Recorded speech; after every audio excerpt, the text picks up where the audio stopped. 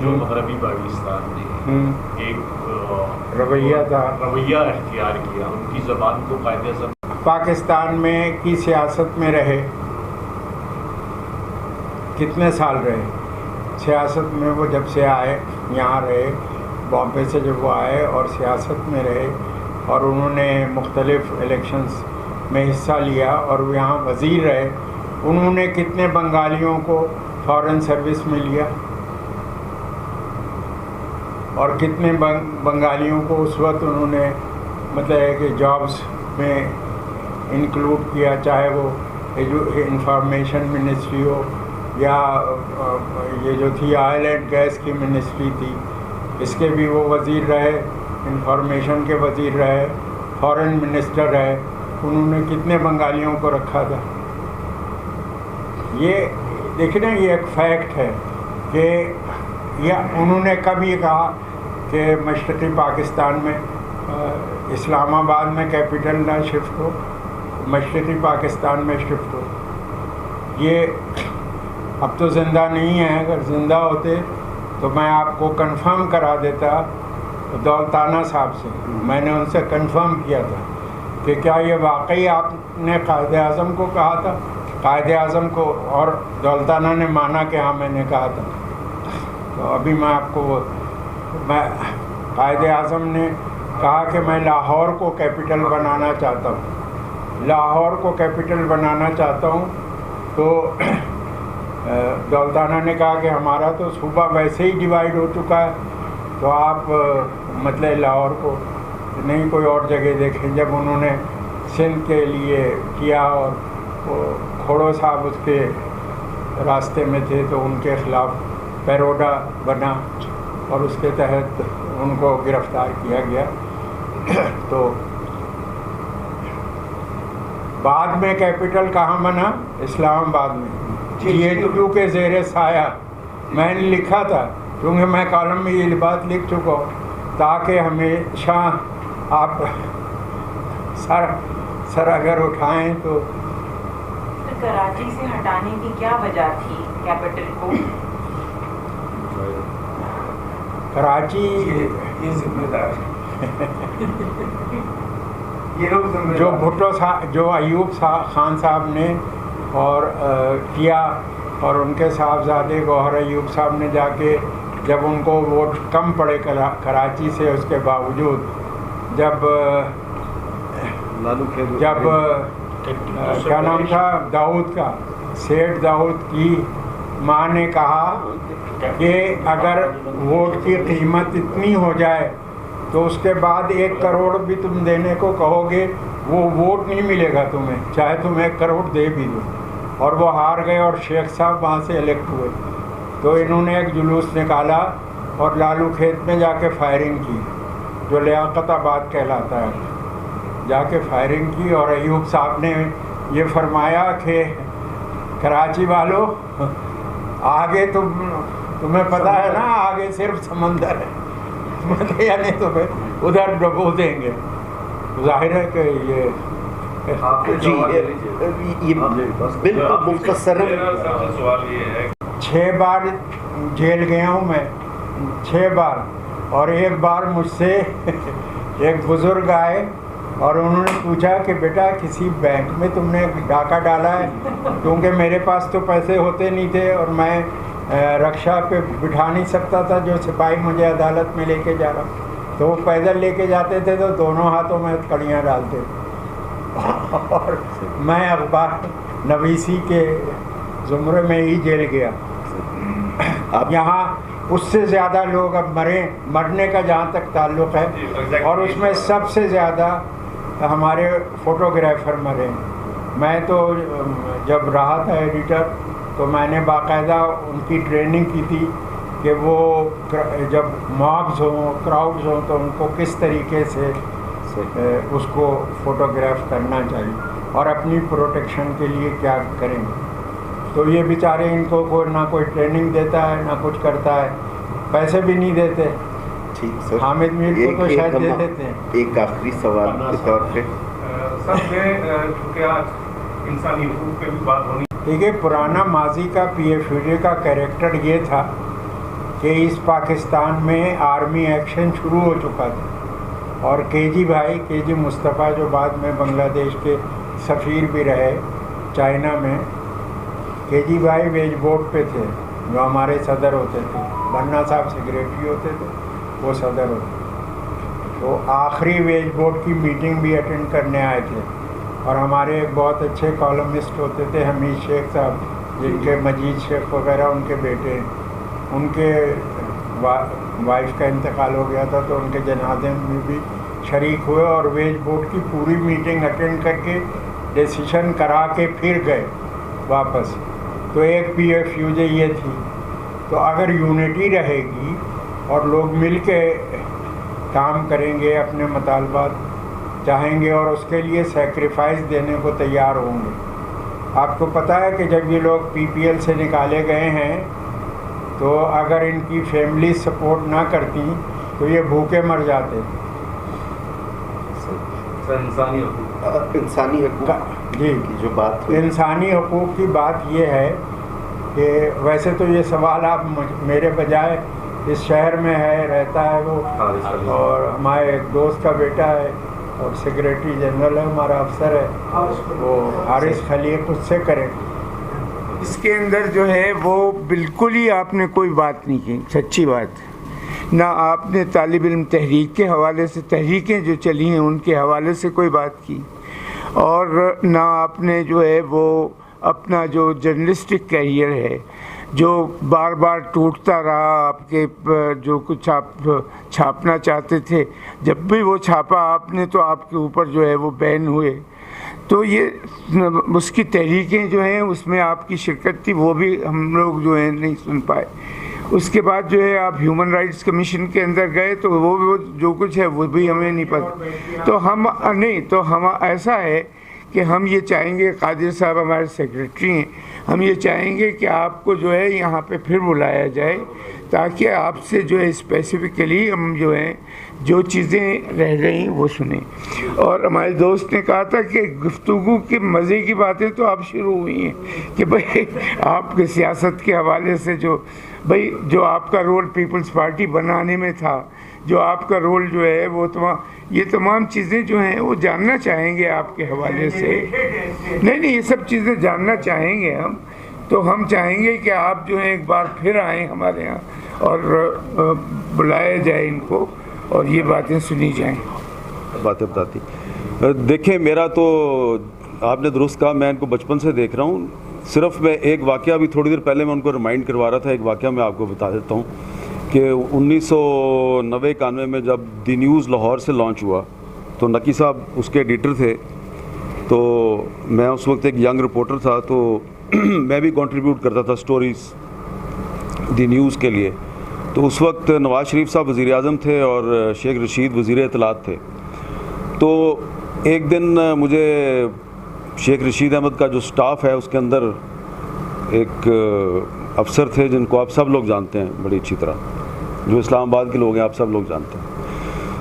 تو انہوں نے مجھے ایک سٹوری اس طرح دی کہ منسٹری آف انفارمیشن جو ہے وہ میڈیا کورٹس بنا رہی تھی کہ صحافیوں کے خلاف عدالتیں بنائی جائیں. یہ 1990-91 کی بات ہے. تو انہوں نے وہ جو پرپوزل تھا اس کی سمری نکال کے کاپی کرا کے مجھے دے دی. تو میں نے جب اس کی سٹوری فائل کی، نقی صاحب کو میں نے سٹوری دی، تو نقی صاحب مجھے آج اچھی طرح یاد ہے کہ بڑے مصروف تھے. انہوں نے مجھ سے صرف یہ پوچھا کہ برخوردار تمہارے پاس کوئی ثبوت وغیرہ ہے اس کا؟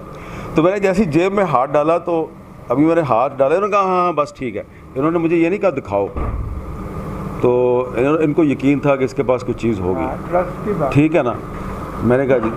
اگلے دن وہ سٹوری جو ہے دی نیوز میں فرنٹ پیج پہ چھپ گئی. اس سے ایک طوفان آ گیا اور اے پی این ایس نے اس کی مذمت کر دی، سی پی این ای نے مذمت کر دی کہ یہ کیا ہو رہا ہے، میڈیا کورٹس بن رہی ہیں. تو جو انفارمیشن منسٹری ہے اس نے اس کو ڈینائی کر دیا. تو وہ ڈینائل جو ہے وہ جب لے کے ایک بندہ آیا تو نقی صاحب نے کہا کہ آپ کا ڈینائل نہیں چھپ سکتا. تو بات جو ہے وہ میر شکیل الرحمان کے پاس چلی گئی. اب وہ جو ہے چارے تھے، انہوں نے اپنے طور پہ مجھ سے پوچھا کہ بھئی تمہارے پاس کوئی چیز ہے؟ میں نے کہا جی میرے پاس کوئی چیز تھی تو میرے ایڈیٹر نے چھاپی ہے نا. نہیں آپ کے پاس ہے کوئی چیز؟ میں نے کہا جی ہے. آپ ہمیں دکھا سکتے ہیں؟ میں نے کہا نہیں میں ایڈیٹر کو دکھاؤں گا. ان کو اگر وہ مجھ سے مانگیں گے میں اس کو دکھا دوں گا, میں آپ کو نہیں دکھاؤں گا. خیر نقی صاحب ڈٹ گئے, انہوں نے کہا کہ نہیں ہماری خبر درست ہے اور یہ جو ہے اس کا ڈنائل نہیں چھپ سکتا. بہت پھٹا پڑ گیا جب, تو پھر آخر میں یہ کمپرومائز ہوا کہ جی وہ ان کا بھی موقف چھپے گا لیکن ساتھ میں نیچے جو ہے رپورٹر ہے اس کا بھی موقف چھپے گا کہ I stand by my story. تو پہلی دفعہ ہمیں اس وقت احساس ہوا کہ جو ہے ایڈیٹر ہے وہ حسین نقی صاحب جیسا ہوگا تو آپ کی سٹوری جو ہے وہ چھپ سکتی ہے. لیکن پھر انفارچونیٹلی تھوڑے دن بعد نقی صاحب جو ہے وہ ادھر سے چلے گئے. تو ایڈیٹر ہی نہیں ہوتا تو مالک ہی ایڈیٹر ہے. میرے خیال ہے بہت شکریہ. آج کی نشست میں ٹو بی آنیسٹ میں تو آیا تھا کہ نقی صاحب سے ان کی کہانی ان کی زبانی سنی جائے. ہم نے نقی صاحب کو ایز اے جرنلسٹ بھی دیکھا, اسٹوڈنٹ لائف کے بارے میں پڑھا جب ہم خود طالب علمی میں سیاست کے انداز کرنے کی کوشش کر رہے تھے, اور ہیومن رائٹس کے حوالے سے بھی دیکھا. لیکن آج کی گفتگو میں ٹھیک ہے ہم وہ بہت ساری جزیات تک نہیں جا پہنچے, لیکن میں سوچ رہا تھا کہ جو مس مینجمنٹ پہ آپ نے پہلا آرٹیکل لکھا, ایک پلورلسٹ انوائرمنٹ میں, تو ایک تہذیبی انسان کی تشکیل کس طرح ہوتی ہے کہ وہ پھر سٹینڈ لینے کی ساری عمر اس کے ساتھ. تو میں اس سے بڑھ کے کچھ نہیں کہوں گا. بہت شکریہ آپ نے سر, بھرپور زندگی گزاری. تو میں بھی ایک سوال جو میں اکثر ٹیمپٹڈ رہتا ہوں, کس چیز میں سب سے زیادہ مزہ آیا؟ طلبہ تحریک میں, جرنلزم میں, انسانی حقوق کے لیے کام کرنے میں. اب یہ تینوں چیزیں مر رہی ہیں, تو ان میں سے کسی کے زندہ ہونے کا امکان ہے؟ تینوں کے زندہ ہونے کا امکان ہے. 22-23 کروڑ ہم لوگ ہیں, اس میں سے آدھے ہمارے ملک میں تو تقریباً نوجوانی یا ایسی عمر کے حصے میں ہیں. اگر یہ لوگ اپنے فرائض سمجھیں, اپنا فرض سمجھیں, تو ظاہر ہے یہ ان تینوں چیزوں کا امکان ہو سکتا ہے. پاکستان میں اب غریب آدمی کا بچہ پڑھ نہیں سکتا, اور جو اس کو پڑھایا جاتا ہے وہ کوئی تعلیم نہیں ہے. جو سرکاری اسکول ہیں ان میں کوئی تعلیم نہیں. ہزاروں اسکول ان لوگوں نے تو رپورٹیں دی ہیں, 5-5 ہزار گھوسٹ اسکول کے پیسے کھا لیے گئے ہیں بجائے اس کے کہ اسکول بنے. تو ہم لوگوں نے سب سے زیادہ, ظاہر ہے کہ ہم نوجوان تھے اس وقت, تو سب سے زیادہ مزہ تو طالب علم تحریک میں ہی آیا. اس میں یہ تھا کہ اس میں ایسا تھا کہ ہم یہ محسوس کرتے تھے کہ اس میں کچھ ہم نے ذمہ داری قبول کی ہے, تو جتنی ہم سے ہو سکے وہ ہم کو اس کو پورا کریں. جو تیسرا ہیومن رائٹس کا ہے, یہ اصل میں بہت اس میں کمپلیکیشنز ہیں. اس میں کمپلیکیشنز ہر جگہ پہ ہیں. ہمارے یہاں لوگوں کا جو وہ کہتے ہیں کہ ہم یہ کرنا چاہتے ہیں, مقصد وہ نہیں ہوتا, مقصد کچھ اور ہوتا ہے. اگر ان کا مقصد یہی ہو اور ان کا کمٹمنٹ ہو, کمٹمنٹ نہیں ہے ابھی. جیسے کسی نے لکھا, وہ کوٹ بھی کیا, کسی جرنلسٹ ہی کا یہ جواب آیا کہ بھائی ہاں انڈیا میں ایک ہے جرنلسٹ, اس نے کہا کہ ممبر بناؤ, ووٹر مت بناؤ. ہمارے یہاں ووٹر بنایا جاتا ہے, ممبر نہیں بنایا جاتا. ممبر اگر بنے گا تو اس کا کمٹمنٹ ہوگا, اور اگر وہ